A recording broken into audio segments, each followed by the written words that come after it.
Hey folks, welcome to US Home Talk. We are your premier real estate and mortgage podcast, coming to you every Wednesday at noon. I'm your host, Mike Overson, also known as Mortgage Mike from Luminate Bank. With me on the show is Jason Walgrave with Remax Advantage Plus, the Walgrave Real Estate Group, and Marcus Walgrave, South Dakota Home Team, powered by Hegg Realtors. We are going to talk about your listing. We're going to talk about your home listing today. But before we get into that, in order to engage with us during the week, go to our website, ushometalk.com. You can connect with us at any point during the week. You can get access to our past shows. What else can they do? They can get free reports on buying and selling, just a bunch of information on there. So check us out at ushometalk.com. And then watch our show. Any podcast service that you have. Wednesdays at noon, we have a show running, and we talk about current events, real estate, mortgage, and we answer your questions as well. So feel free to submit your questions to us. If you're watching us on Facebook, you can type in the comments and stuff there as well, and to get to us. Okay, for our topic today, if your house isn't selling in this market, you got something wrong with your listing. Okay, and here's why I bring this up. Just last week, right? Two buyers. One of my buyers made an offer on a house listed at $519,000. They went in at $570 to get it. Ooh. $519 went in at $570. Did they get it? Okay, they got it. Yep. They ended up getting it, right? And another buyer, the question that came up to me was, how high? It was a $330,000 listing. The question to me was, how high can I go and still qualify for this house? Right? Which tells me, right? Which tells me there's a lot of buyer competition out there. There's going to be multiple offers on there, which means that if your listing is not selling, you got something wrong. So I want to talk about what could be wrong with your listing. We're going to make a list today. Okay? So we got two big brains in the studio with us. Real estate brains here. They could barely fit on your screen, right? So So let's go. Let's start making our list. Okay, number one. I don't care. You guys can just rapid fire. Whatever. Right. Busy road. What do you think? What's the number one thing why your listing isn't selling? I mean, busy road is. I have one right now where that's the case. The house is mint. I mean, it's a 10 out of a 10. It's only a couple years old. The owners. I mean, it feels like a high end model, and it's the nicest home in the cul-de-sac. But it backs up to a busy road, and that is the only objection that we've had. But it's interesting because that the busy road challenge is real again. 5 years ago, it wasn't. It didn't matter. I mean, you're talking 2020, 2021, 2022. The busy road was like not an issue at all for a number of years. But it's a big deal again. And so, a busy road is going to be a problem. Okay, busy road. Marcus, what do you got? What's the first thing that comes to your mind? It's price. Okay. It's just price. I think, you kind of talk about that busy road, right?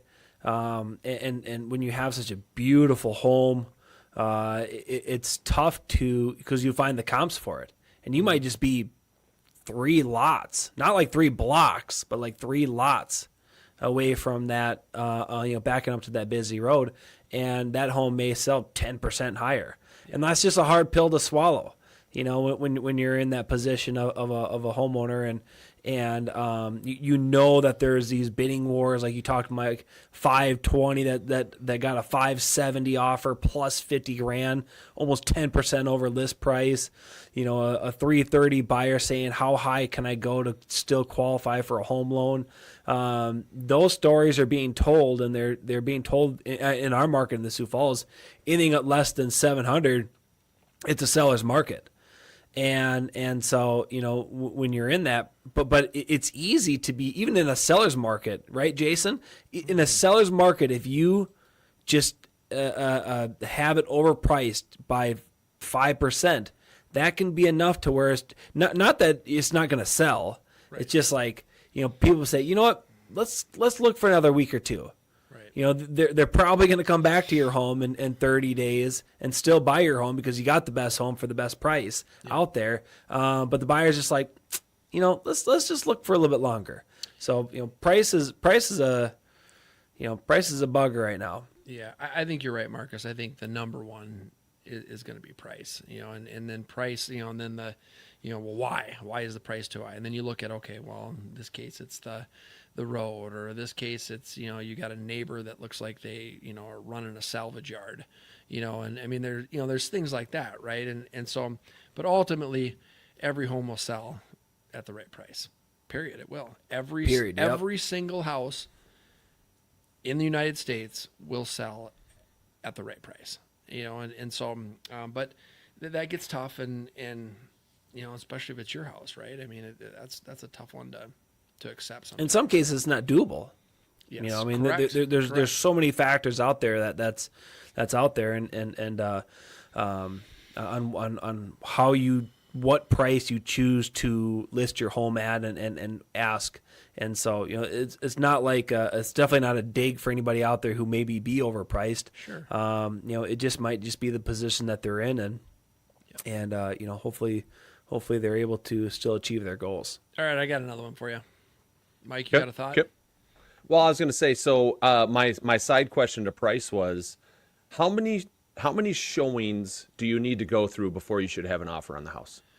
I like that question. Oh, that's a great question. It's definitely Because you should, right? I mean, there should be a set number of showings. Like if we get 15 showings on this house, we should have an offer on the table, or whatever that number is. I mean, markets are going to be different, right? Back in COVID, it was like, I mean, we're going to have this thing listed for 24 hours. You're going to have 30 offers to choose from, If right? people think about your house 10 times, you're going to get a full offer. Right? So if you guys say today, now obviously Marcus's market might be a little different from us. He's in Sioux Falls, South Dakota. We're up in the metro area of Minnesota here. But what would you guys say if you had to put a number on it? 10. I'd say if you've had 10 showings and you don't have an offer, you got to do something different. Okay. What do you think, Marcus? I've always said like 12 to 15, but I've always added to that statement an acceptable offer. And I think that's I think you could definitely get that buyer out there who's like aggressive, just maybe looking to pick it up for 5% less than market value. But you know what? They showed up right away. They submitted an offer within 24 hours. And they're like, hey, we're ready to rock and roll. You can be done with this in 30 days. We definitely see that buyer out there, but I agree. 10 to 15, you should have an acceptable offer in on your table. Yeah, okay. Agree. Another big problem: pet smells. Mm. If you have, especially cat urine smell. That's an absolute deal killer for most people, and dogs can be smelly too, but pet smells, pet, urine smells are really, really bad. Can they be fixed? Most of the time. But it could be a really big process. I mean, I'm talking super expensive. Not just rip up all the carpet and flooring and pad, but treating the floor, the floorboards. And sometimes you got to rip them up. You got to replace them. I mean, I've been in homes where it felt like the cats used the living room as a litter box for the last 10 years.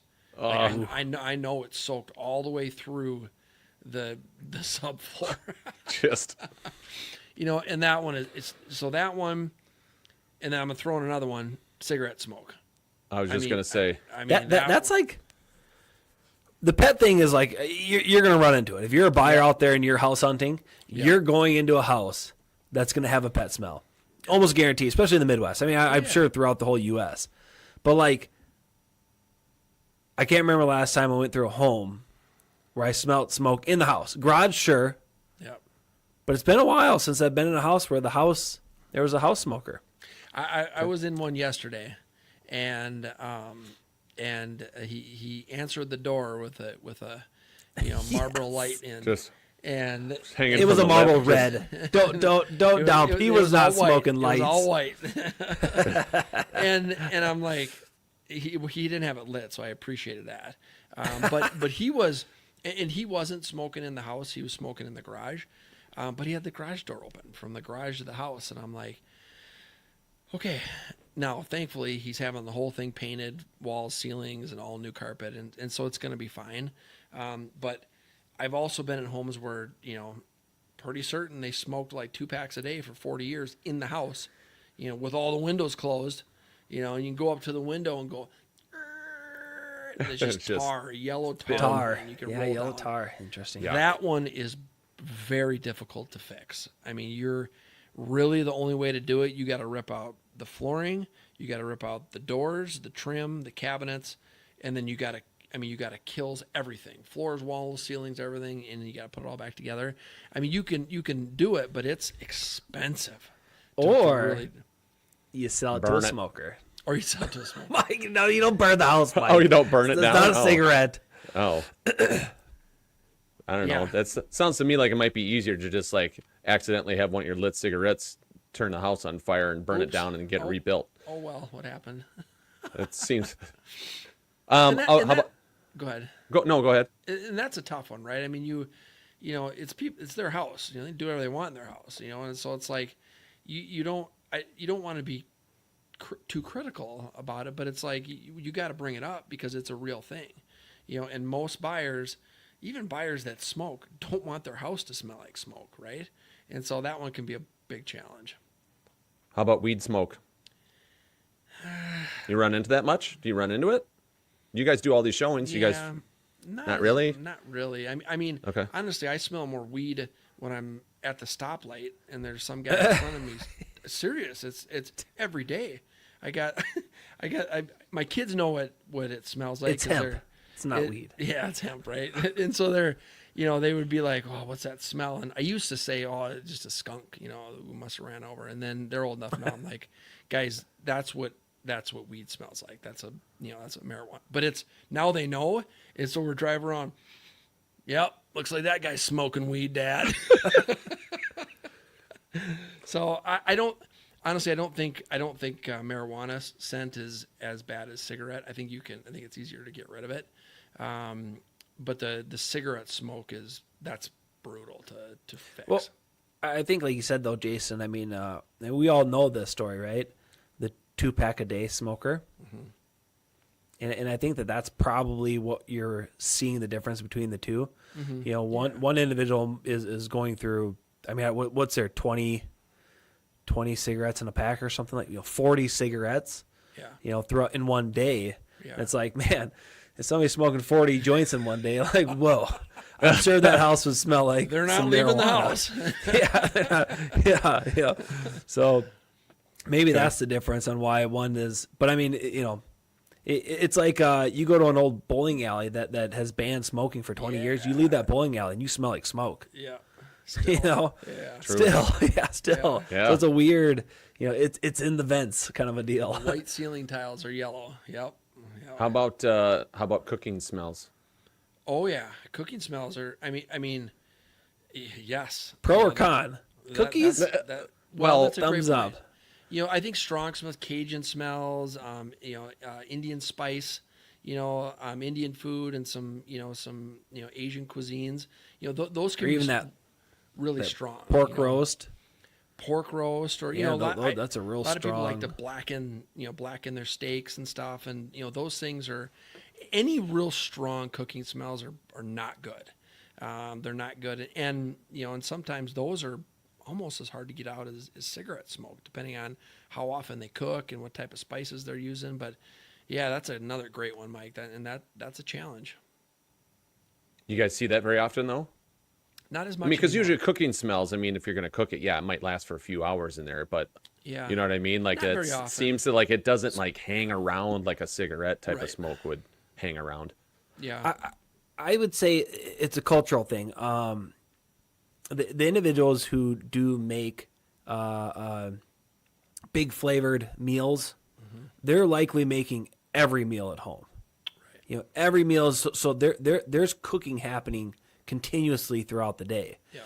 And I think to your point, yes, once that seller has moved out, you probably do a deep clean of the kitchen, and you're going to remove all the oils that maybe had evaporated onto the the cabinets or whatever, and then it's gone. it's not going to be like a cigarette smoker where 5 years down the road you're like, I could tell somebody smoked in this house. 5 years, I haven't smoked. I bought this 5 years ago, and it was the previous owner. You're probably not going to have that. 5 years ago, it was a family that made big flavored meals. I've never heard anybody say that. So Right. I think it's more of a temporary, but a cultural thing where they're probably cooking all day. Yeah. Do you know, that just reminds me, my exhaust hood in our kitchen has like a drip tray. It's like it comes off, it comes off. Yeah. And that just reminded me that I need to. It's been a couple years since I've cleaned that thing. Last time I cleaned it was Nasty. Yellow, pretty right? I mean, it nasty. Yeah, it's picks grease up in some of there, those you gotta oils. scrape Yeah, it grease. out. Yep. So For sure. All right, we're going to pause for legal minute. I got a couple other good ones here I want to get your guys' opinion on, but we're going to pause for a legal minute here, and then we'll come back.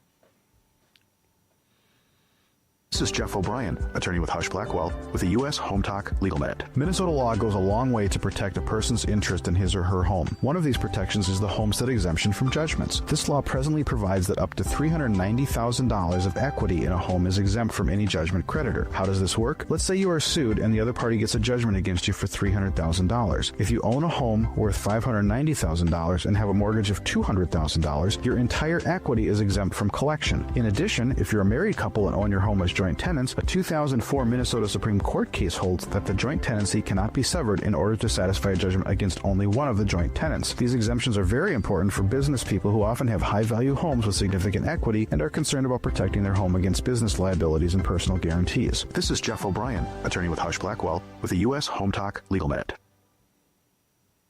Thank you, Jeff. Always great info from Jeff. One of the smartest guys I know. yep. Okay.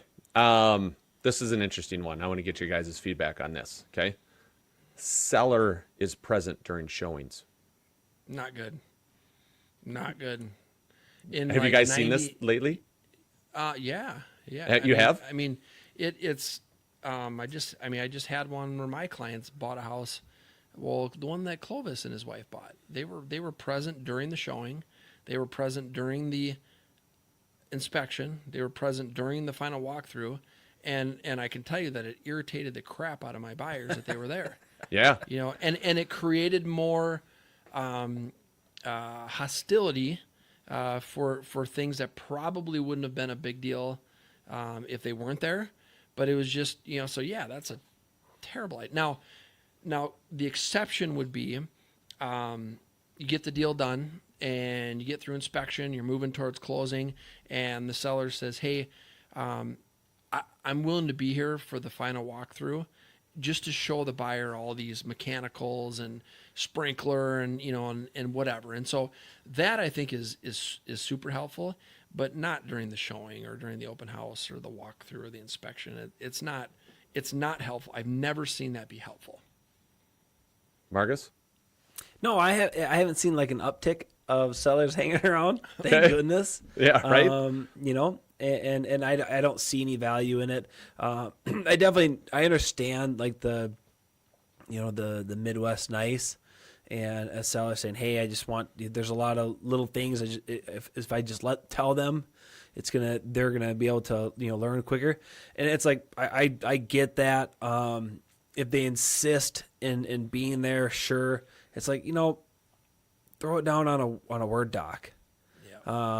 Show up to closing. Don't pre-sign the day before if you really and maybe share some information. It's nice to. It's just nice to kind of keep the parties separate until the deal's done, and because the people may not. They may not mix well, right? They just might have different personalities, right? And all of a sudden, what should have been an amazing experience on the purchase of a home or a sale of a home, it is now being influenced because some personalities didn't mix well, and that just shouldn't be part of a real estate transaction, in my opinion. Yep, I agree. And we don't do buyers and sellers don't close together anymore in Minnesota ever. Yeah, interesting. We still do buyers are at 9 and sellers at 9:30. No, we haven't ever since COVID. Buyers and sellers, buyers and sellers never meet anymore, ever. Yeah. Which is fine. I don't think there's anything wrong with that. So No. Have you guys recently had any of your listings where the seller wants to be there and you had to talk them out of it for showings and stuff? I get that question often. Should I be here for this, or and I would say it's better if you're not. Okay. Interesting. Yeah. So there was my comment is I wouldn't recommend it. If you want somebody there, let me know and I'll be there. If that's how you want to structure it. So above and beyond, right there. Yeah. Hey. Nice. Good job, Marcus. Just trying to get stuff done here. Just making deals happen, making dreams happen. I'll do whatever I need to do to make a dream happen. Okay, what else you guys got? What else is killing your listing? If your listing isn't selling this market, when we got buyers willing to offer 10% over list price, your listing should be selling. What else? So busy road. We've had busy road. We've had your price. Your price is wrong. It's too high. Yeah. We've had smells, smoking, cigarettes, weed smell, cooking smells, seller present during showings. Yep. It could be that the house just needs too much work. It could be that it and this is tied into price, of course, but it could be that it's just if you're in an entry level home price range, and you're priced aggressive, it's hard for a new a first time home buyer to come in and have to then put in all these repairs or replace all these items, and it is, and it's tough because maybe you got a house that you've got a furnace, AC, water heater, water softener, and they're all in working condition. You just had them serviced, but they're 25 years old, and it's like, well, they work, but I mean, everybody knows they're at the end of their life, and so it could be it's just too much work for the buyer. Jason, you mentioned about like the neighbor who has it seems like a salvage yard. I mean, those are going to be nothing you can really do about it. But sometimes you just have an individual who maybe their lawn equipment broke down, and I mean there's some fine lines where you can maybe say, hey, go over to a neighbor and say, hey, I'm going to be selling. Would you mind if I hired somebody to come out here and just clean up the front yard, just once, try to help out. It's going to help me with the sale. I'll pay for it. And so there's some ways about getting around things like that. But overall neighborhood condition is definitely a factor on why a property is not selling. Yep. You just go to your neighbor and be like, look, dude, your yard is ugly, and I need to do something about it if I want to sell my house. Yeah. I got a listing coming up in the next couple of weeks, and when I met with them last week, we were looking out the backyard and into the neighbor's backyard, and it's nice homes, nice neighborhood, but he just got like stuff back there, and he's like, yeah, so and so, I'm gonna tell him to go, put that blah blah blah away, and and so I think because he knows him, and so but I think most of the time your neighbors are gonna help you out, right? And especially if you're offering to pay for it, like Marcus said, like, hey, do you mind if I just have it cleaned up, or I'll take care of it, and people have different definitions of what's neat and clean, right? So you might have one neighbor and he's like, my yard looks good. What are you talking about? Having? And it's like, well, we got to think about the masses. What do the masses think is neat and clean? Because we're trying to sell a house. So, and the seller can always throw the realtor under the bus, like, hey, my realtor. Oh yeah. Said that it would be great if maybe that's and so they don't have to be like a bad guy. They can often offer to be bad cop in that situation. There's a different way to look at this, which is the pro tip is if you really need your backyard cleaned up, try and get your neighbor to sell their house. Yeah. And then they're gonna come over and be like, man, your fence is looking like junk, and you got that stuff back there, and you'd be like, man, I just don't have the energy to take care of it, but if someone wants to help me out. Or just call that listing agent. Be like, hey, I'm the backyard neighbor, and I don't know if you saw, but my yard sure could get a nice little cleanup. I like it. Have you guys ever had to go to the neighbor? Like your buyer, your seller's like, that neighbor needs to do something, but he won't listen to me, and then so your seller sends you over there to talk to the neighbor? I've offered it. Probably half a dozen or a dozen times, but I've never had to do it. Okay. Yep. You, Marcus? No, I haven't had anybody ask me to go over and talk to the neighbor. Usually it's kind of like a point of pride, like they don't want to send their realtor over there and exactly and kind of a awkward right situation. All right, I got one more for us. The house is dirty. dirty Oh yeah, that makes a or cluttered. It's cluttered. It's too both busy. are bad. Yeah. Yeah. Clutter doesn't allow a buyer to imagine that being their house because they're distracted by all the stuff. Dirty sends a message that you haven't taken care of the house. So if it's not clean, you probably haven't. When's the last time you changed the furnace filter? When's the last time you had the furnace or AC serviced? I mean, it sends a bad message. It certainly leaves a bad, taste in your mouth after you look at a house that's dirty. You're like, oof, they didn't take care of this house. And maybe they did. Maybe the house is just dirty. It's not. So yeah, declutter, deep clean. These are all things we recommend to almost every buyer or every seller that we work with. Yeah, the declutter, depersonalize, to your guys' point. Yep. A buyer wants to go in there and they want to be able to envision their life and their family or their their situation in that house. They don't want to see your memories.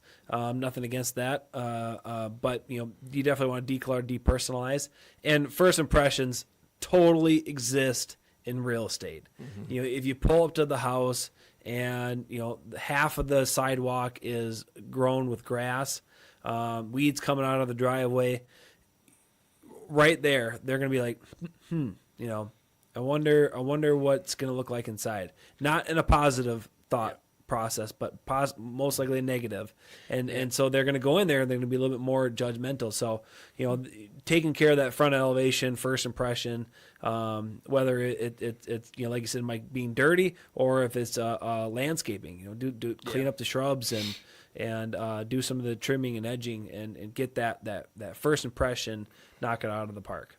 That's definitely a trigger for me. Weeds in the landscaping, weeds in the rocks or the mulch, or it's just, I've seen them where they're 4 feet tall, these thistles 4 feet tall, and I'm like, a little more effort, folks. I just that one is just sends such a bad message. Like, really, you couldn't even pull the weeds in the front elevation.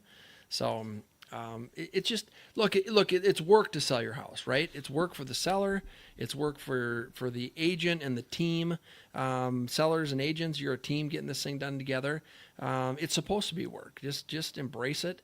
Everybody do the best they can to show your house in the best possible light that we can, and then you're going to have the best results. You're talking about big dollars. Yeah. When you're selling real estate. So yes. It makes sense to anticipate that you got to put a good amount of work to achieve, the best results. Agree. Great point, fellas. Great point. So that's our show for today. If you need some help with your listing, reach out to us, ushometalk.com. Reach out to us. Send us some pictures. We'll help you out. We'll give you our opinion. Maybe you want to hire one of these two fine gentlemen to sell your house as well. So on behalf of Marcus Walgrave and Jason Walgrave, I'm Mike Overson. We'll see you next week.